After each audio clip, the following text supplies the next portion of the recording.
Shalom, Bapak Ibu Saudara terkasih di dalam nama Tuhan Yesus Kristus.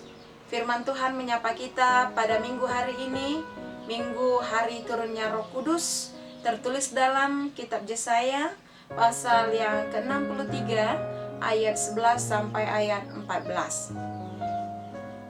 Beginilah firman Tuhan. Lalu teringatlah mereka kepada zaman dahulu kala, zaman Musa hambanya itu. Di manakah dia yang membawa mereka naik dari laut bersama-sama dengan pengembala kambing dombanya? Di manakah dia yang menaruh Roh Kudusnya dalam hati mereka, yang dengan tangannya yang agung menyertai Musa di sebelah kanan, yang membelah air di depan mereka untuk membuat nama abadi baginya, yang menuntun mereka melintasi samudra raya seperti kuda melintasi padang gurun. Mereka tidak pernah tersandung seperti ternak yang turun ke dalam lembah. Roh Tuhan membawa mereka ke tempat perhentian. Demikianlah engkau memimpin umatmu untuk membuat nama yang agung bagimu. Demikian firman Tuhan. Bapak Ibu Saudara-saudari yang kekasih di dalam nama Tuhan Yesus Kristus, pada saat ini bangsa Israel telah kembali ke Yerusalem setelah pembuangan di Babel. Begitu banyak perubahan saat mereka kembali ke Yerusalem. Situasi dan kondisi yang pada saat sebelum dan sesudah mereka meninggalkan Yerusalem sangat jauh berbeda. Tidak ada pengharapan untuk hidup lebih baik. Mungkin itu yang ada di dalam hati bangsa Israel. Karena tidak ada tanaman ataupun tumbuhan yang tumbuh untuk mereka nikmati, melanjutkan kehidupan mereka sebagai sumber kehidupan mereka. Karena tanah sudah kering kerontang. Bahkan bait Allah yang mereka bangun pada zaman Raja Salomo pun sudah hancur.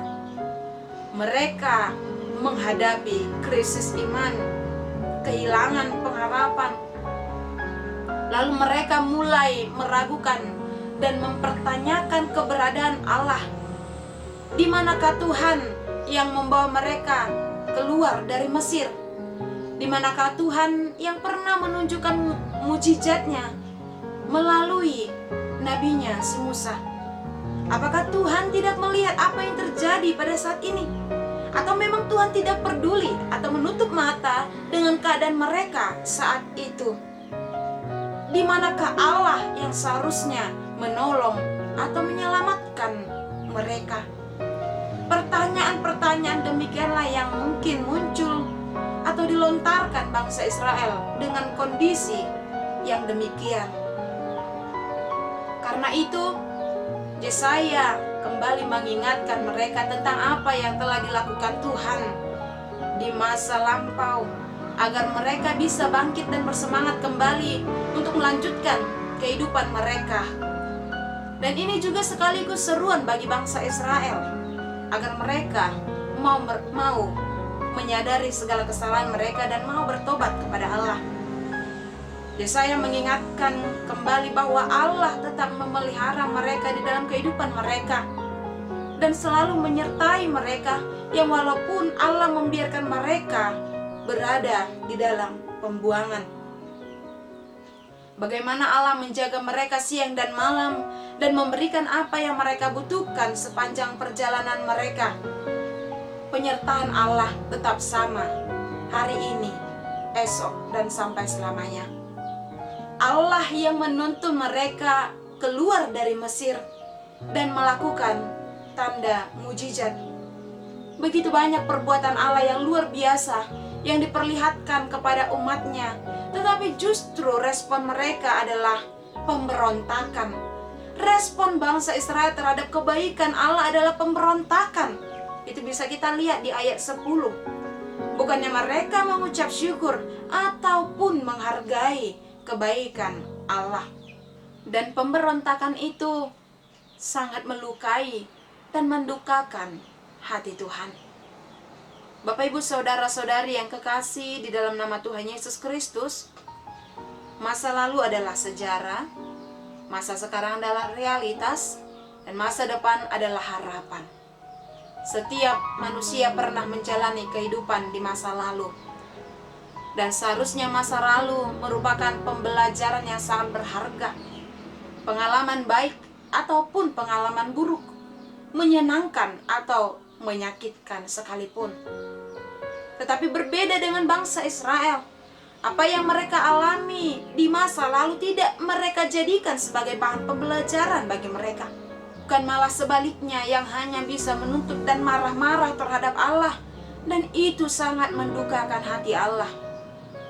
Bapak Ibu saudara-saudara yang kekasih, tanpa kita sadari, kita juga sering bersikap sama seperti bangsa Israel. Kita sering meragukan kasih dan kuasa Allah. Ketika Allah tidak atau belum menunjukkan kuasanya kepada kita, saat kita menghadapi berbagai macam pergumulan, kesulitan, penderitaan, kita sering mempertanyakan keberadaan Allah. Kita terlalu sering bersungut-sungut dengan mengatakan, bagaimana mungkin aku bisa percaya kepada Allah yang sepertinya tidak melakukan apapun terhadapku? Bagaimana mungkin aku bisa percaya kepada Allah sementara doa-doaku saja tidak dijawab? Virus corona pun tidak hilang-hilang, dan makin banyak memakan korban yang memiliki dampak yang sangat banyak dalam kehidupan kita, terlebih dalam kehidupan ekonomi di tengah-tengah keluarga kita. Di mana Tuhan? Apa Tuhan tidak melihat penderitaan ini? Apa Tuhan tidak mau mendengar seruan orang-orang yang meminta pertolongan kepadanya? Atau mungkin karena masalah rumah tangga, di mana Tuhan membiarkan kita menderita karena perlakuan suami atau istri, anak ataupun mertua kita? Di mana Tuhan saat aku kehilangan pengharapan akan masa depanku? Dan mungkin masih banyak pertanyaan lain yang muncul dalam benak kita karena berbagai masalah yang kita hadapi dalam kehidupan kita. Intinya, kita sering meragukan kasih dan kuasa Allah. Kita sering meragukan keberadaan Allah, padahal sesungguhnya Tuhan tidak pernah meninggalkan kita. Dia tetap berada di tengah-tengah kita. Hanya saja kita yang terlalu sering bernegatif thinking, banyak menuntut dan melupakan, bahkan tidak menghargai apa yang Tuhan sudah perbuat bagi kita di masa yang lalu. Kita lupa bahwa jikalau kita ada hingga pada detik ini, tangan Tuhanlah yang telah menolong, menyertai, menuntun dan membimbing kita di segala situasi yang kita hadapi. Roh Tuhanlah yang menguatkan kita hingga sampai saat ini kita bisa bertahan dalam situasi yang pelik. Dan firman Tuhan juga sekaligus menyerukan kepada kita agar kita mau berubah sikap, memperbaiki diri, bertobat, dan semakin mendekatkan diri kepada Allah. Karena bisa saja melalui setiap peristiwa yang kita hadapi, Tuhan ingin menegur, Tuhan ingin mengingatkan kita atas segala kesalahan kita. Atau mungkin Tuhan ingin agar kita semakin mengandalkannya di dalam kehidupan kita. Mengingat kebaikan, pertolongan, dan perbuatan Tuhan dalam hidup kita di masa lampau akan membuat iman kita semakin bertumbuh. Dan itu akan memampukan kita untuk mengucap syukur dalam segala hal. Melalui bimbingannya, kita akan melihat rancangan yang baik, rancangan yang luar biasa, rancangan yang indah kelak dalam kehidupan kita jika kita mau dituntun olehnya.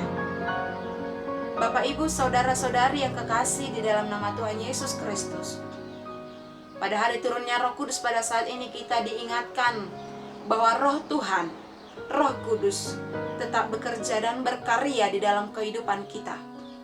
Apapun yang kita alami atau apapun yang kita hadapi, susah atau senang, yang pasti Roh Tuhan selalu membimbing dan menyertai kita. Roh Tuhan tidak pernah meninggalkan kita. Tetapi tentu saja kita akan bisa merasakan hadirnya Roh Kudus dalam kehidupan kita jika kita mau dipimpin olehnya. Karena setiap orang yang mau dipimpin oleh Allah adalah anak-anak Allah. Dan itu akan terlihat nyata dalam sikap dan perilakunya yang hidup dalam kasih, sukacita, damai sejahtera, kesabaran, kemurahan, kebaikan, kesetiaan, kelemah lembutan, dan penguasaan diri. Pimpinan Roh Kudus itu yang kita perlukan dalam menghadapi berbagai macam situasi dan kondisi. Apalagi di situasi yang sangat sulit yang kita hadapi karena virus corona. Di tengah banyaknya yang menjadi korban COVID-19 ini, yang setiap hari selalu bertambah, namun bersamaan dengan itu, belakangan ini juga pemerintah sudah mulai memberitahukan bahwa kita akan menjalani hidup normal baru. Yang walaupun itu akan dilaksanakan secara bertahap, biar bagaimanapun kepanikan, ketakutan itu pasti ada dalam hati kita. Di mana kita harus beraktivitas seperti biasa di tengah-tengah wabah yang masih terus berkelanjutan. Apakah kita mampu bertahan atau justru sebaliknya? Bapak Ibu saudara-saudara yang kekasih dalam nama Tuhan Yesus Kristus, hanya Roh Tuhanlah yang bisa memberikan ketenangan, penghiburan, dan menguatkan kita, serta mengarahkan kita untuk tetap patuh terhadap Tuhan dan patuh terhadap protokol kesehatan yang sudah dianjurkan oleh pemerintah. Janganlah kita menjadi seorang pemberontak, merasa diri kuat atau tidak peduli dengan anjuran yang telah ditetapkan untuk kita. Memang tidak semua orang mau dipimpin oleh Roh Allah. Ada banyak orang yang membiarkan dirinya dikuasai, dipimpin oleh hawa nafsu atau keinginan-keinginan duniawi. Bahkan di Galatia 5 ayat 19-21 telah dikatakan, perbuatan daging itu telah nyata. Percabulan, kecemaran hawa nafsu, penyembahan berhala, sihir, perseteruan, perselisihan, iri hati, amarah, kepentingan diri sendiri, percideraan, roh pemecah, kedengkian, kemabukan, pesta pora. Jika itu yang memimpin kita, maka yang terjadi adalah pemberontakan terhadap Allah, dan yang pasti itu akan mendukakan hati Allah. Dan akibat dari pemberontakan itu adalah kebinasaan. Tetapi siapapun yang mau dituntun oleh Roh Allah, dia akan menang atas segala hawa nafsu ataupun kedagingan dan menang menghadapi berbagai pergumulan hidupnya. Tuhan telah mengirimkan seorang penghibur bagi kita, penolong bagi kita, yang akan menjadi penasehat, pengingat, pengajar bagi kita.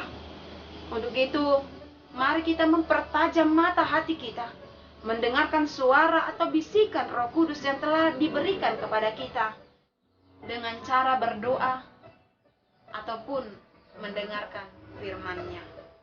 Selamat hari turunnya Roh Kudus, selamat hari Minggu, Shalom, Tuhan Yesus memberkati, amin.